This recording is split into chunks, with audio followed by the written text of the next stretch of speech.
Podríamos denominar esta cátedra intuición.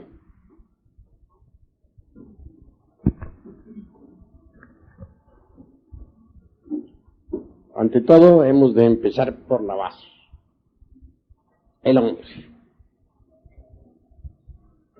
¿De dónde venimos? ¿Para dónde vamos? ¿Cuál es el objeto de nuestra existencia? ¿Para qué existimos? ¿Por qué existimos? He ahí una serie de interrogantes que debemos aclarar y resolver.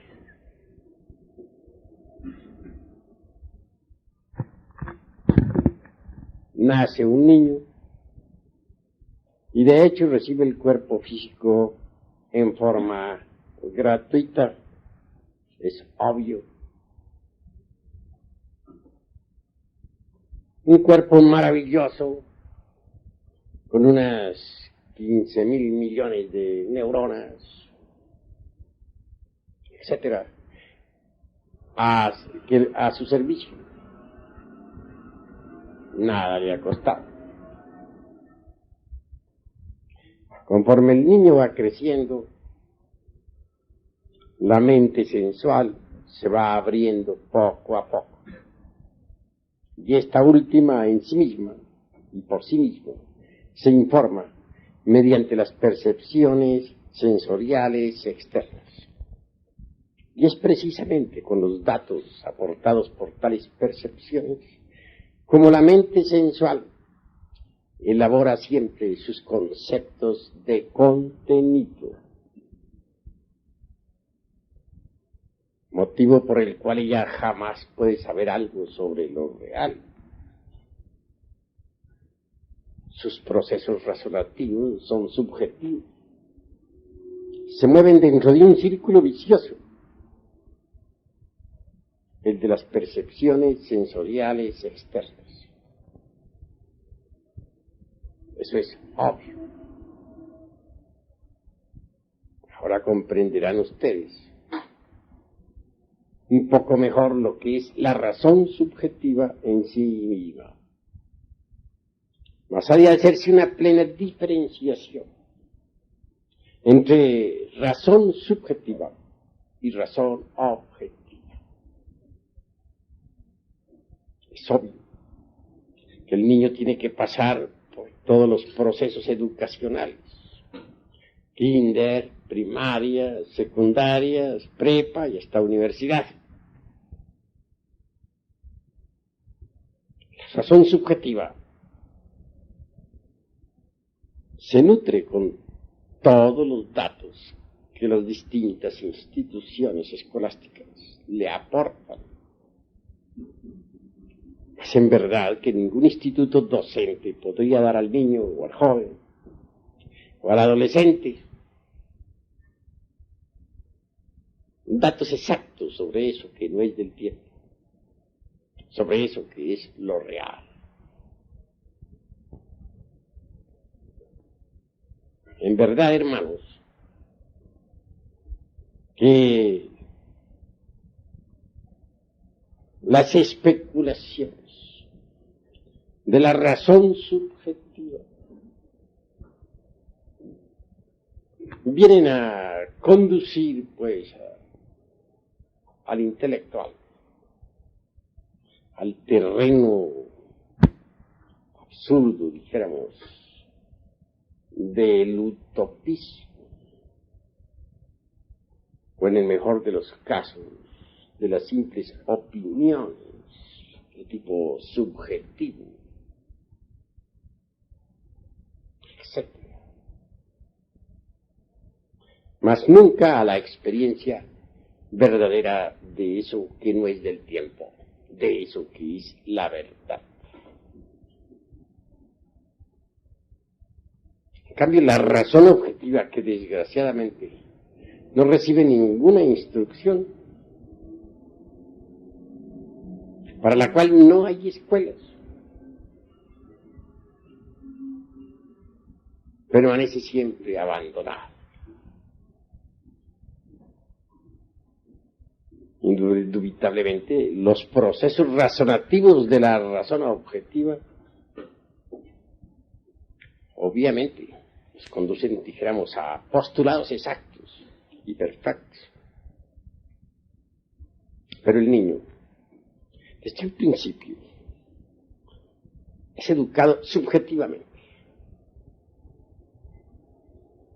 Para él no existe ninguna forma de instrucción superior.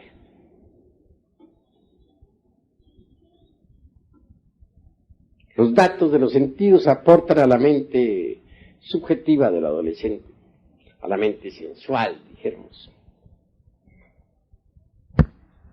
Todas las cuestiones escolásticas, de familia, etcétera, que son meramente empíricas y subjetivas. Y eso es lo lamentable. En principio el niño no ha perdido todavía la capacidad de asombro.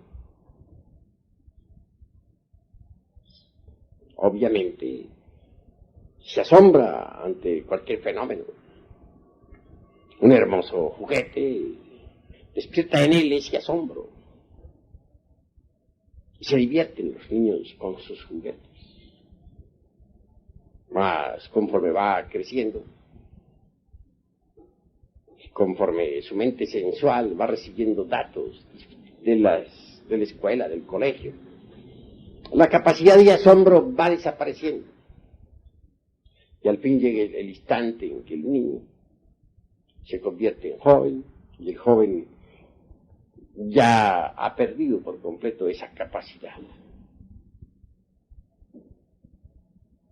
Desafortunadamente, los datos que uno recibe en los colegios, en las escuelas, en los centros educacionales, solo sirven para nutrir, como ya dije, la mente sensual. Pero nada más.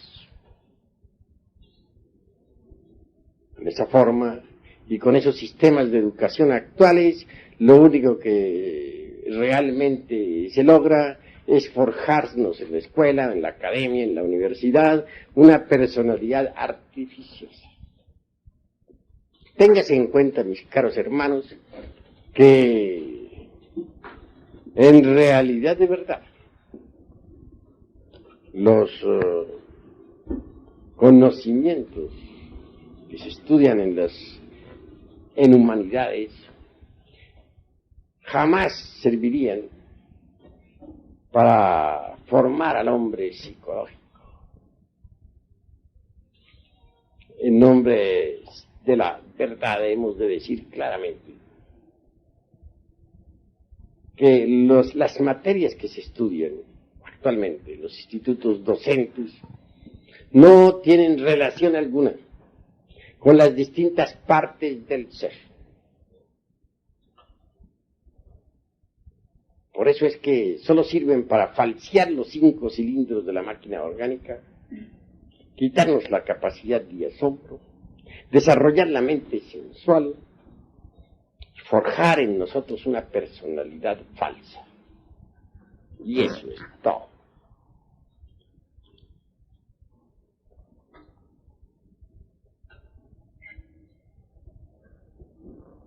Así pues que se entienda claramente que la mente sensual en forma alguna podría producir en nosotros una transformación radical.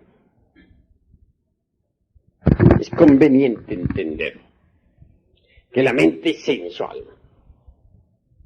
muy culta que parezca, nunca podría sacarlo a uno del automatismo y de la mecanicidad en que se encuentra toda la gente, todo el mundo. Una cosa es el hombre meramente animal, es decir, el animal intelectual. Y otra cosa, en verdad, muy diferente, por cierto, es el verdadero hombre psicológico. Al citar la palabra hombre, incluyo también, naturalmente, a la mujer. Y esto se debe subentender claramente. Nacemos con un cuerpo físico maravilloso, pero en realidad de verdad necesitamos hacer algo más. Formar el cuerpo físico no es difícil, lo heredamos, pero formar el hombre psicológico sí es difícil. Para formar el cuerpo físico no necesitamos trabajar sobre sí mismos, pero para formar al hombre psicológico sí debemos trabajar en sí mismos. Eso es obvio. Se trata pues de organizar la psiquis que está desordenada para crear el hombre psicológico, que es el verdadero hombre en el sentido más completo de la palabra.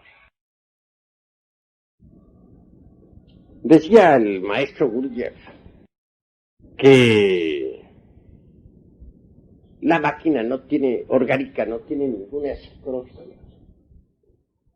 Tengo que disentir bastante con él en esa cuestión. Sí existe psicología en cualquier máquina orgánica llamada hombre, equivocadamente, por cierto.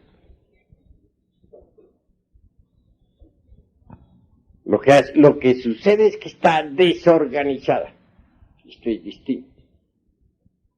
Organizar esa psicología dentro del animal intelectual es lo urgente, lo inaplazable, lo impostergable. Si es que queremos en verdad crear el verdadero hombre, que es el hombre psicológico. Distíngase pues entre el animal intelectual, equivocadamente llamado hombre, y el verdadero y auténtico hombre psicológico. Nosotros necesitamos trabajar sobre sí mismos, si es que queremos crear a tal hombre. Sin embargo, hay lucha en nosotros. La mente sensual es enemiga declarada de la mente superior. La mente sensual se identifica con cualquier circunstancia. Si, por ejemplo, de pronto nos hallamos en el píparo banquete, nos identificamos tanto con las viandas que nos convertimos en glotones. Si se nos brinda una copa, nos identificamos tanto con el vino que terminamos embriagos. Si encontramos en nuestro camino una persona del sexo opuesto, fascinante, interesante, nos identificamos tanto con aquella que al fin terminamos nosotros de fornicarios o convertidos simplemente en adúlteros. En estas circunstancias, y de este modo, no es posible crear al hombre psicológico. Si por alguna parte hemos de iniciar el trabajo de crear al hombre psicológico, será en realidad de verdad. Trabajando sobre sí mismos, no identificándonos jamás con ninguna circunstancia, y autoobservarnos de instante en instante, de momento en momento. Hay quienes cierran el camino. Existen sociedades, escuelas, órdenes, logias, religiones, sectas, que pretenden organizar la psiquis humana.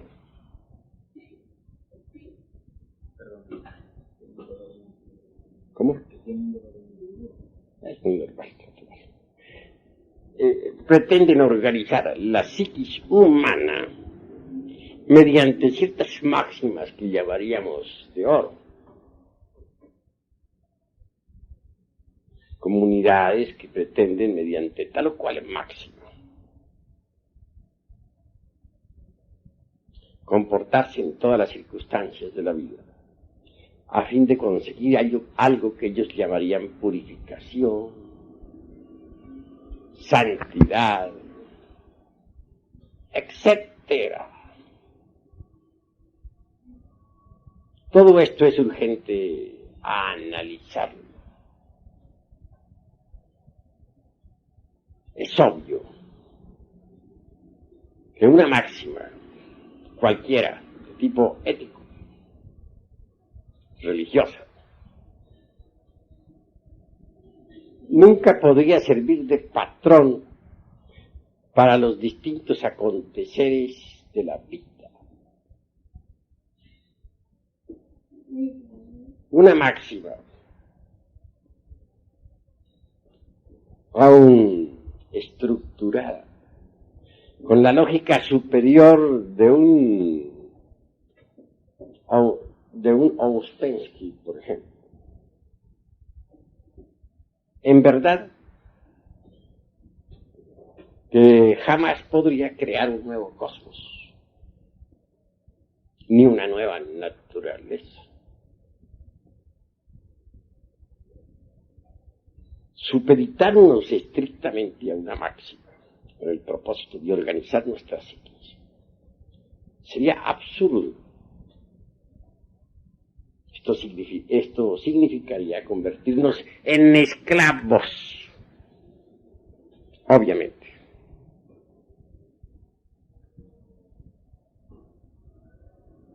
De manera que conviene que reflexionemos sobre muchos catálogos éticos, códigos morales, con máximas de oro. Ellas no pueden transformar, o todas esas reglas o máximas jamás pueden transformar a nadie. Eso es obvio. Además, hay factores que hay que analizar antes de poder entrar uno en el trabajo de organizar la psiquis. Incuestionablemente, un enunciado demostrativo, por ejemplo, por muy rico que él fuese, perfecto, podría ser falso. Y lo que es peor, intencionalmente falso.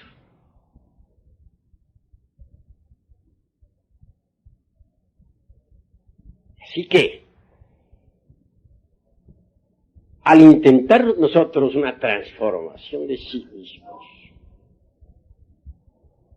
tenemos que volvernos un poco más individuales. No quiero decir egoístas. Subentiendas esto como aprender a pensar mejor y en una forma más independiente y perfecta.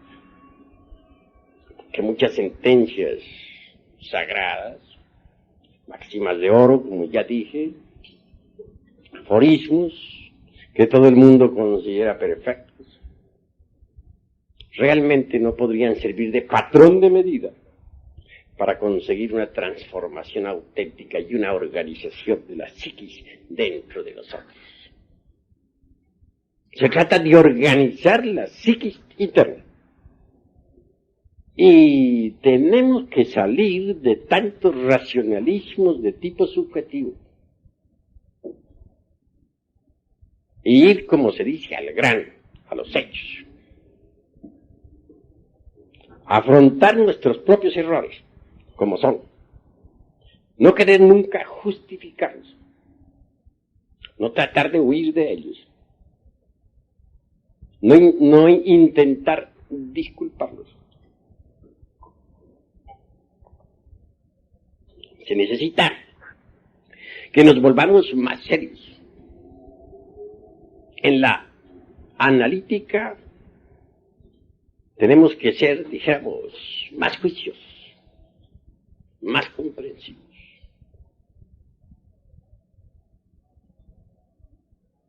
Si en verdad no buscamos escapatorios,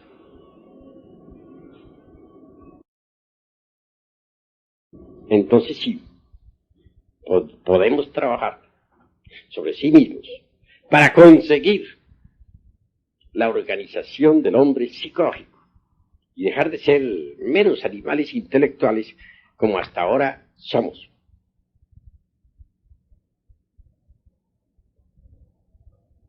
Autoobservación psicológica es básica.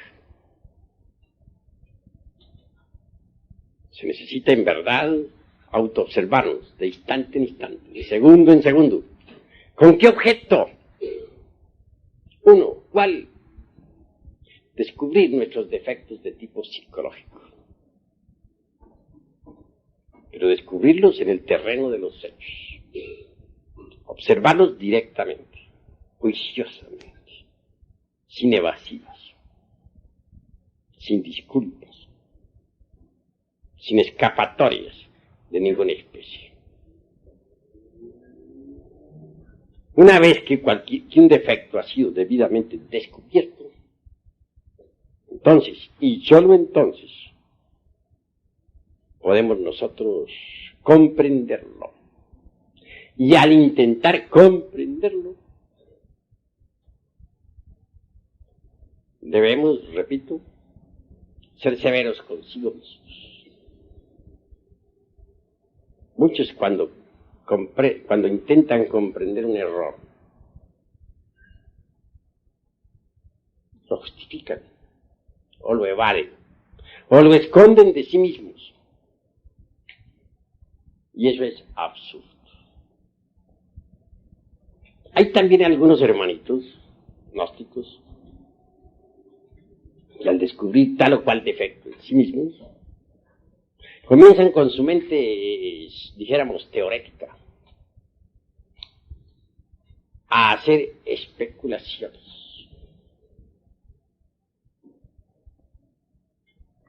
Y eso es gravísimo, porque como ya dije, lo repito hasta ahora, en este momento, las especulaciones de la mente meramente subjetiva van a desembocar forzosamente en el terreno del utopismo. Eso es claro. Sí, pues, si se quiere entender un error, las especulaciones meramente subjetivas deben ser eliminadas. Para que sean eliminadas se necesita haber observado el error directamente. Solo así, mediante una correcta observación, es posible corregir la tendencia a la especulación.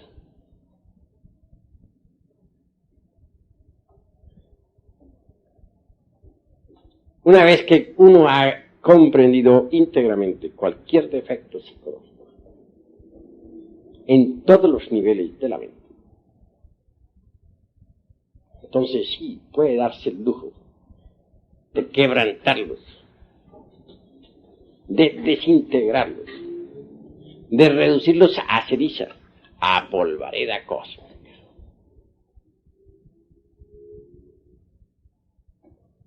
Sin embargo, no debemos olvidar nunca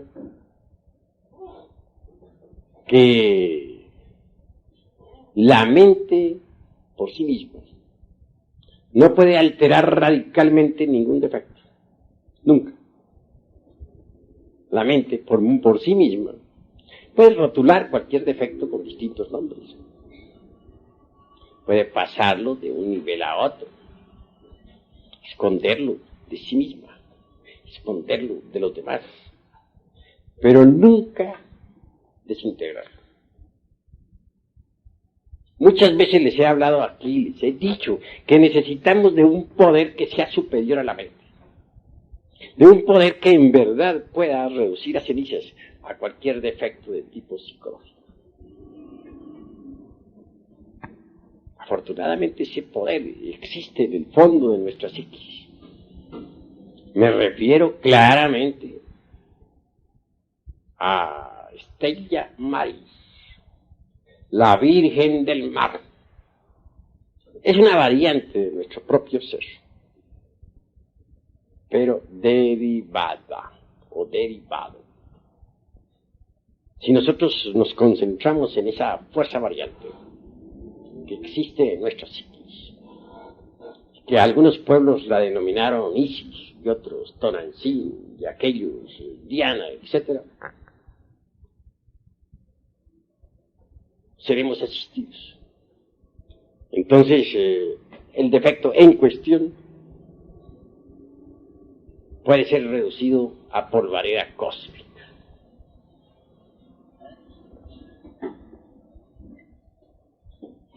Cualquier agregado psíquico, viva personificación de tal o cual error, una vez que ha sido desintegrado, libera algo. Eso se llama esencia. Es claro que dentro de cualquiera de esas botellas, conocidas como agregados psíquicos, existe esencia o conciencia anímica enfrascada. O sea, al quebrantarse este o aquel error, el porcentaje de esencia allí depositado o embotellado es liberado.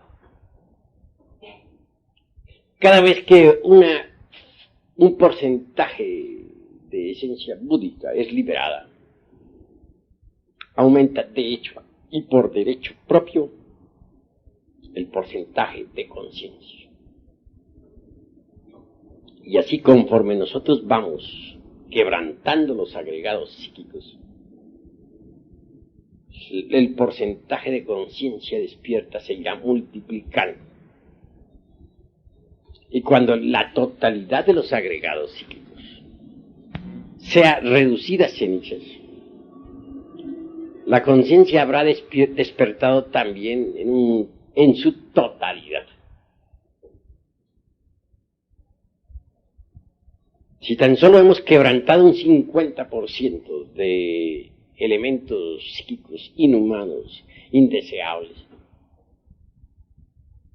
poseeremos obviamente un 50% de conciencia objetiva, despierta. Mas si nosotros conseguimos quebrantar el 100% de los agregados psíquicos indeseables, lograremos de hecho y por derecho propio un 100% de conciencia objetiva. Así es que a base de multiplicaciones incesantes, nuestra conciencia irá resplandeciendo cada vez más. Eso es obvio. Lograr el absoluto despertar es lo que queremos nosotros. Y es posible lograrlo si marchamos por el camino correcto. De lo contrario, no sería posible lograrlo. Eso es claro. En todo caso, a medida que nosotros vayamos quebrantando los elementos psíquicos indeseables que en nuestro interior cargamos, distintos siddhis o facultades luminosas irán aflorando en nuestra psiquis. Cuando se haya conseguido la aniquilación budista, entonces en verdad habremos conseguido la más absoluta iluminación. Esta palabra aniquilación budista molesta mucho a determinadas organizaciones de tipo pseudo-esoterista y pseudo-ocultista.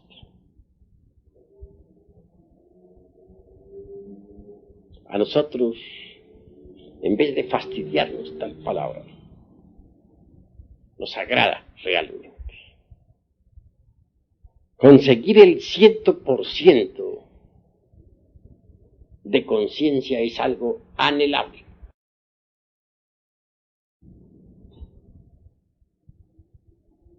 Son muchos los que quisieran tener la iluminación.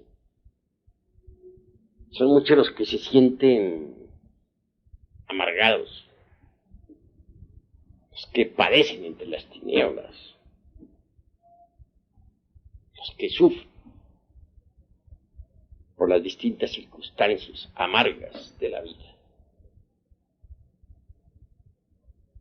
La iluminación es algo muy anhelable, pero la iluminación tiene una razón de ser. La iluminación, la razón de ser de la iluminación es el Dharma Dhatu. Esta palabra de tipo sánscrito sonará un poco extraña a los oídos de los aquí presentes. Dharma Dhatu viene de su raíz Dharma, químicos indeseables que en nuestro interior cargamos. Sin embargo, no por ello lograría la iluminación radical. Aquí entra en juego eso que se llama el tercer factor de la revolución de la conciencia, el del sacrificio por la humanidad.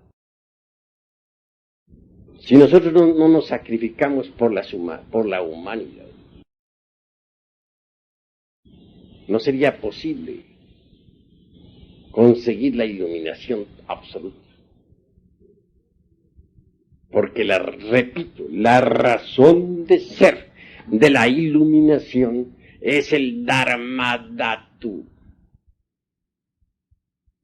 Es obvio que si desintegramos el ego, se nos paga. Es cierto y de toda verdad que si creamos los cuerpos existenciales superiores del ser, se nos paga. No podemos negar que si nosotros nos sacrificamos por nuestros semejantes, se nos paga. Todo eso es indubitable. Para conseguir la iluminación absoluta, se necesita trabajar con los tres factores de la revolución de la conciencia. Nacer, es decir, crear los vehículos existenciales superiores del ser. Morir, desintegrar el ego en su totalidad. Sacrificio por la humanidad. He ahí los tres factores de la revolución de la conciencia. Pero como les decía a ustedes, tenemos que saber trabajar sobre sí mismos. Eso es obvio. Necesitamos organizar al hombre psicológico dentro de sí mismos. Primero que todo, antes de conseguir nosotros la iluminación absoluta. El hombre psicológico debe nacer en nosotros. Y nace en nosotros cuando se organiza la psiquis. Hay que organizar la psiquis dentro de sí mismos, aquí y ahora. Si nosotros trabajamos correctamente y organizamos la psiquis. Por ejemplo, si no malgastamos las energías del centro emocional, si no malgastamos las energías de la mente o del cerebro motor, instintivo, sexual, es obvio que con tal reserva creamos o venimos a crear, a dar forma al segundo cuerpo psicológico en nosotros, un cuerpo para las emociones. Denominémoslo eidolor. Es indubitable que si nosotros nos libertamos de la mente sensual, conseguiremos en realidad de verdad ahorrar energías intelectuales, con las cuales podríamos nutrir al tercer cuerpo psicológico, a la mente individual. Y al pronunciarme contra la mente sensual, quiero que entiendan los hermanos claramente que no dejó de reconocer la utilidad de la mente sensual y que necesitamos vivir en perfecto equilibrio, saber manejar la mente superior y saber usar la mente sensual. Porque si uno no sabe usar la mente sensual, se olvida de que tiene que pagar la renta, se olvida de que debe comer para existir, se olvida de que tiene que vestirse, anda por la calle en el más completo desaliño, no cumple uno con sus deberes en la vida. Entonces la mente sensual es necesaria, pero hay que saberla manejar inteligentemente, con equilibrio. Es decir, la mente superior y la mente sensual deben equilibrarse en la vida. Eso es obvio. Hay gentes que se preocupan únicamente por la mente superior. Ejemplo, determinados eremitas que viven en cavernas en los Himalayas y olvidan que tienen una mente sensual. Desecharla simplemente así porque sí es absurdo. Se necesita que la mente sensual funcione en forma equilibrada para cumplir uno con sus deberes en la vida. La pugna entre la mente superior y la sensual es espantosa. Recordemos nosotros al Cristo cuando estuvo en su ayuno en el desierto. Se le presenta un demonio y le dice: todos estos reinos del mundo te los entregaré si te arrodillas y me adoras. Es decir, la mente sensual tentándolo. Y responde la mente superior diciendo: Satán, Satán, escrito está, al Señor tu Dios adorarás y a Él solo obedecerás. No se dejó Jesús dominar por la mente sensual. Pero esto no quiere decir que no sea útil, talmente. Lo que sucede es que hay que tenerla bajo control y que debe marchar en perfecto equilibrio con la mente superior. Al tratar de organizar al hombre psicológico, obviamente sucederá una pugna espantosa entre las dos mentes, la superior o psicológica y la sensual. La mente sensual no quiere nada que se relacione con la mente superior. La mente sensual goza cuando se identifica con una escena de lujuria, o cuando se identifica con un acontecimiento doloroso en la calle, o cuando se identifica con una copa de vino, etc. La mente psicológica se opone violentamente. Voy a ilustrar esto con un ejemplo. Iba de pronto en un carro. Alguien conducía el automóvil. Marchamos por el carril izquierdo de una calle. Por el carril derecho, una dama conducía otro carruaje. De pronto, sucede que el carruaje que conduce a aquella dama cambia de dirección. Intenta meterse a un supermercado. Es obvio que yendo por la derecha debía quebrar para alguna parte para meterse en el supermercado. Si el supermercado hubiera estado a su derecha, pues se hubiera metido hacia la derecha, pero desafortunadamente estaba a su izquierda.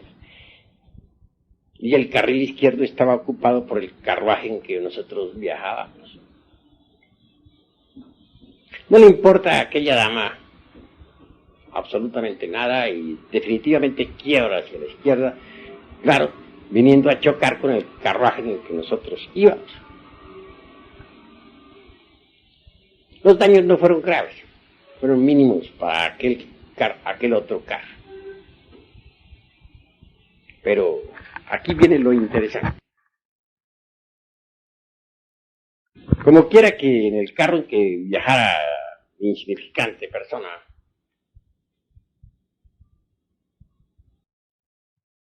el conductor reconoció no tener la culpa y en verdad no la tenía. Él no era culpable de que otro carruaje se le metiera por delante, quebrando violentamente en momentos en que él marchaba. Naturalmente, alegó eso a la dama en cuestión. La dama insistía en tener su razón. Claro, su razón era manifiestamente absurda. Y cualquier perito de tránsito la hubiera descalificado de inmediato. Sin embargo, ella insistía. Llamó al seguro de ella para arreglar el problema. Después de unas 2 horas el seguro no llegaba. La dama insistía en que se le pagaran unos 300 pesos que costaba el daño, la reparación de su vehículo que ella misma había destruido. Los tripulantes del carro en que viajaba y su conductor definitivamente estaban airados en gran manera. Y aunque cualquiera de ellos hubiera podido pagarlo, no estaban dispuestos a hacerlo. Era tal la ira que tenía.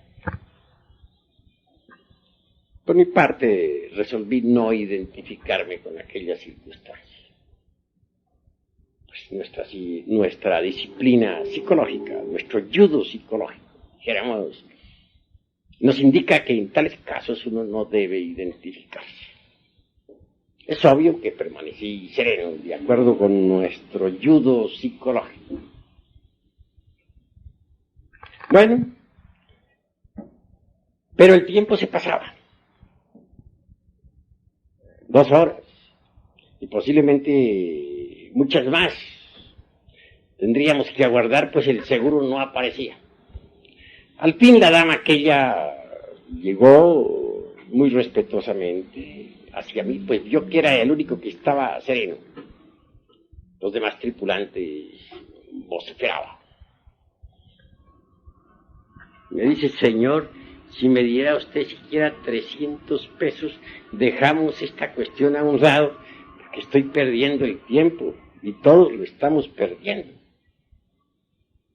Le dije, observe usted la posición en que están esos 2 carros. Quería usted quebrar a la izquierda, debería haber traído el carril izquierdo. Pero usted va por el carril derecho.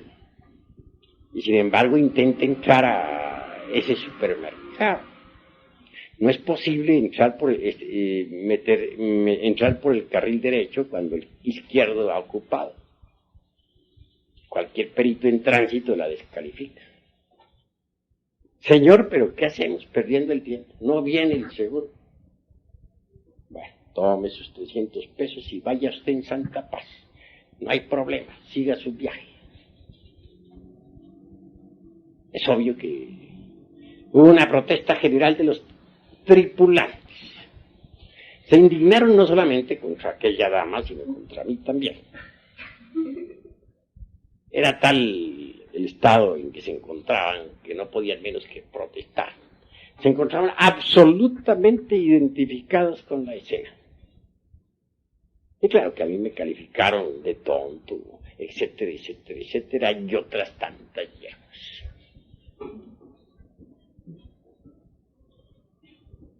Claro, uno de los tripulantes avanzó directo hacia las damas con el propósito de insultarlas. Pues eran varios, la que conducía y acompañantes. Yo me adelanté un poquito y le dije a aquella señora, váyase usted en santa paz y no haga caso a los insultadores. Bueno, la mujer muy feliz desde lejos me alcanzó a dar el último saludo y el carro se perdió allá, por esas calles de la ciudad. Hubiera podido seguir aguardando 3, 4, 6 horas, toda una tarde y posiblemente hasta la noche hasta que llegara el seguro. para concluir en cualquier arreglo tonto. Realmente no había problema grave. Los daños de aquel carro eran mínimos, pero aunque los tripulantes aquellos tenían dinero, de ninguna manera estaban dispuestos a pagar. Se encontraban tan identificados con la escena que obviamente no tenían ganas de, como se dice, dar a torcer su brazo. Lo salvé ciertamente de una cantidad de pormenores y detalles molestosos. Les evité, si es posible, ir a la delegación. Les evité 50,000 trámites y tonterías, amarguras y discusiones. Pero ellos se encontraban tan identificados con aquel hecho que ni cuenta se daban del bien que se les había hecho. Así es la gente. De manera que, mis queridos amigos, en realidad de verdad deben ustedes entender que identificarse con las circunstancias trae problemas. Es absurdo identificarse con las circunstancias. Completamente absurdo. Se gastan las energías. ¿Con qué energías organizaría uno, por ejemplo, el cuerpo astral? Si se deja llevar de esos estallidos de ira, de esos berrinches espantosos, de esos corajes que no tienen razón de ser. Todo por identificarse con las circunstancias. ¿Con qué fuerzas podría darse uno el lujo de crearse una mente individual? Si uno en verdad, de verdad, despilfarra sus energías intelectuales, las malgasta en tonterías de hechos similares a los que he contado. La creación del segundo cuerpo nos invita a ahorrar energías emocionales. Y la creación de un tercer cuerpo, llamaríamos lo intelectual o mente individual, nos hace comprender la necesidad de ahorrar un poco nuestra energía mental. Ahora bien, si nosotros no aprendemos de en verdad a dejar las antipatías mecánicas, si nosotros estamos siempre llenos de mala voluntad hacia nuestros semejantes, ¿con qué energías crearíamos entonces el cuerpo de la voluntad consciente? Es decir, el cuarto cuerpo psicológico. Y hay que crear todo ese juego de vehículos interiores. Y si es que queremos en verdad crear dentro de sí mismos, o fabricar dentro de sí mismos, o dar forma dentro de sí mismos al hombre psicológico.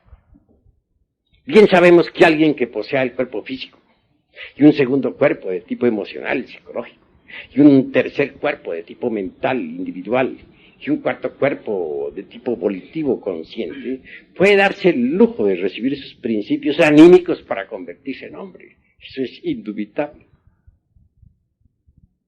Pero si uno verdaderamente malgasta sus energías motrices, vitales, emocionales, mentales, volitivas, identificándose con todas las circunstancias de la vida, etc., pues es obvio que nunca podrá organizar esos cuerpos psicológicos en nosotros, tan indispensables para que dentro de sí mismos aparezca el hombre.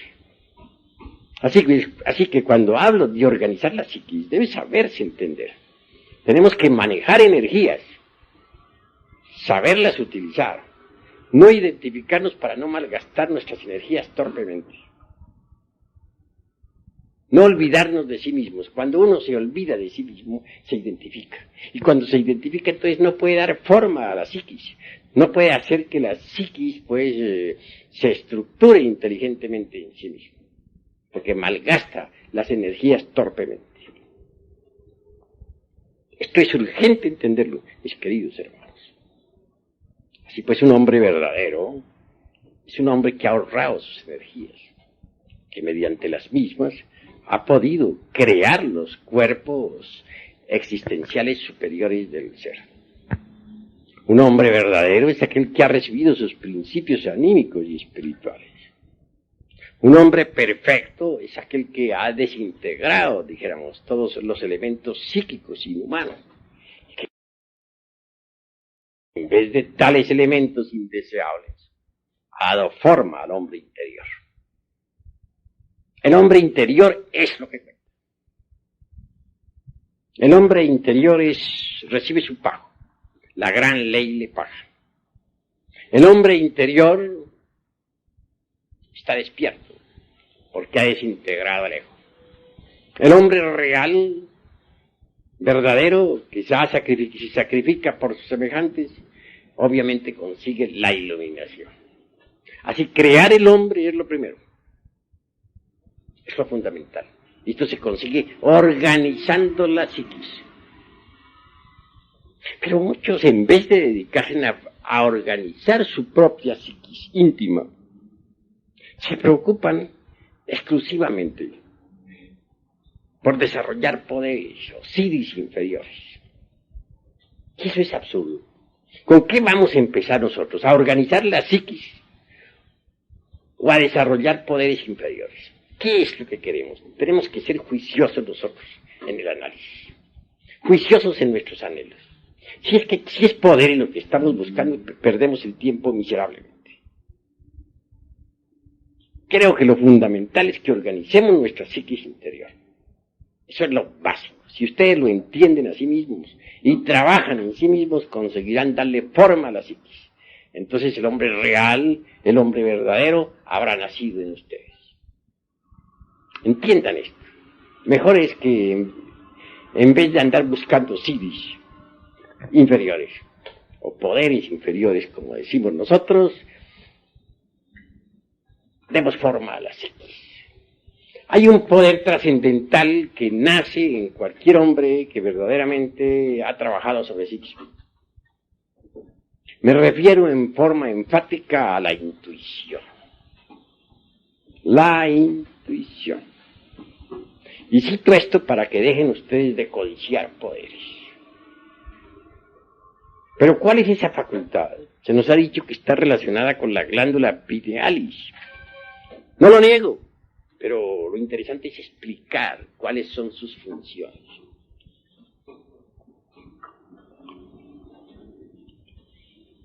¿Cómo definiríamos la intuición? Percepción directa de la verdad sin el proceso deprimente de la opción. Bueno, está buena esa forma de definir, pero la encuentro muy incipiente. La usan todas las escuelitas, por ahí de tipo pseudoesotérico y pseudo-ocultista. Pero la analítica nos invita a ahondar más en este asunto.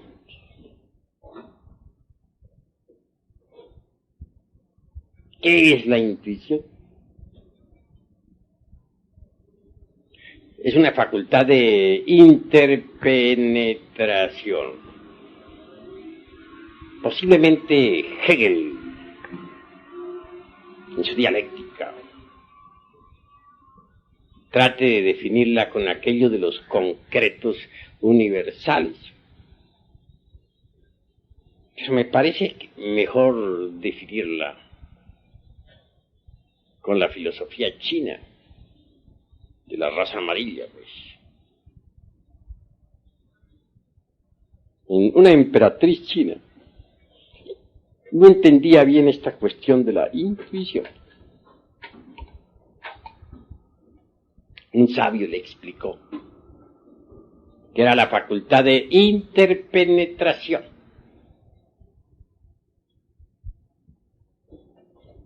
Está correcta esa definición, pero ya no la entendí. Entonces el sabio trajo una veladora encendida y la colocó en el centro de un recinto. Y a su alrededor colocó también 10 espejos. Entonces es claro que la lumbre de aquella veladora se reflejaba en un espejo. y ese espejo la proyectaba a otro espejo, y el otro espejo la proyectaba al otro, y el otro al otro, y así totaron que los 10 espejos mutuamente se proyectaban la luz uno a otro. Se formó un juego de luces maravilloso, un juego con interpenetración. La emperatriz entendió.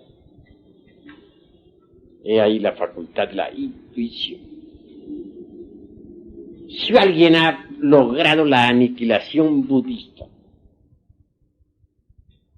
si alguien ha conseguido fabricar los cuerpos existenciales superiores del ser, si verdaderamente es un hombre de verdad, en el sentido más trascendental de la palabra, entonces la facultad de interpenetración será en él un hecho. Téngase en cuenta que uno está contenido en el cosmos. Mejor dicho, uno es una parte de un todo. Dentro del microcosmos, hombre, hay mucho, existe mucho, y sin embargo la totalidad de uno no es sino una parte del todo. Ya sabemos que, por ejemplo, dentro del ayocosmos, o sea, el infinito, está contenido el macrocosmos. Dentro del macrocosmos, que es la Vía Láctea, está contenido, ¿qué es? El deuterocosmos, sistema solar. Dentro del deuterocosmos está contenido el sol cósmico. Y dentro de este está contenido, pues, el cosmos tierra, el mesocosmos. A su vez, dentro del mesocosmos está contenido el microcosmos hombre, y dentro del microcosmos hombre está contenido, pues, la vida de lo infinitamente pequeño, el triptocosmos. Como dentro de un cosmos hay otro cosmos, y dentro de ese cosmos hay otro. Y por todo hay 7 cosmos, unos contenidos en otros. De manera que dentro de nosotros hay un cosmos inferior. Eso es claro, el triptocosmos. Y un cosmos superior. Es claro, el mesocosmos. Es decir, nosotros estamos entre un cosmos superior y un cosmos inferior. Estamos también muy relacionados. Que nuestros padres pues nos dieron origen. A su vez de nosotros devienen los hijos, los nietos. Todos estamos interpenetrándonos mutuamente. Así la interpenetración es una ley perfectamente definida por la dialéctica de Hegel, con sus famosos conceptos que ya he dado forma, que ya he explicado. Indubitablemente, mis queridos amigos, la existencia de un mundo cualquiera, su nacimiento, su desarrollo y muerte, queda reflejándose también dentro del hombre verdadero, que ha logrado la aniquilación budista. Entonces, puede decir, bueno, conozco la historia de ese planeta. Todo el Mahamvantara puede reflejarse en la uña de un hombre auténtico. Y reflejarse con tanta exactitud que el Buda ese no ignore nada. Todo lo que pueda suceder a una nación puede reflejarse en la psiquis de un hombre que ha pasado por la aniquilación budista. Y reflejarse con tanta precisión, con tanto detalle, que claro, no llegue a ignorar ni el más insignificante acontecer. Así pues, deduzcan ustedes o infieran de lo que he dicho lo que es la intuición, la facultad de interpenetración. Si conseguimos que toda la historia de esta galaxia se refleje en nosotros, ¿ignoraríamos algo, por ejemplo, en relación con la galaxia? Sí, claro que no. La galaxia, con todos sus procesos, puede reflejarse en nuestra psiquis, con tanta naturalidad, mis queridos hermanos, como la veladora aquella del ejemplo que he puesto, que se reflejaba en los espejos, en los 10 espejos que sirvieron para ilustrar a la emperatriz. Si todas las criaturas pueden reflejarse en la psiquis de un Buda de contemplación, porque este ya no tiene agregados psíquicos inhumanos que desintegrar, entonces de hecho, consigue mediante la intuición eso que podríamos definir como omnisciencia.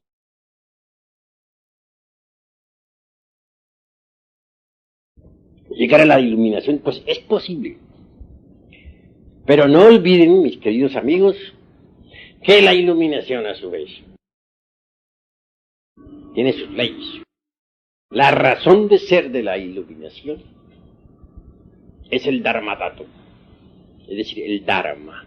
Si uno se ha sacrificado por los mundos, si uno verdaderamente ha creado sus cuerpos existenciales superiores, si uno verdaderamente ha disuelto el ego, claro, recibe recompensa, ¡pam! Porque solamente en la región del Dharmadato es posible la iluminación interior profunda. Así pues, como quiera que lo vital es que un día lleguen ustedes a la iluminación, deben empezar desde ahora mismo por organizar su psique.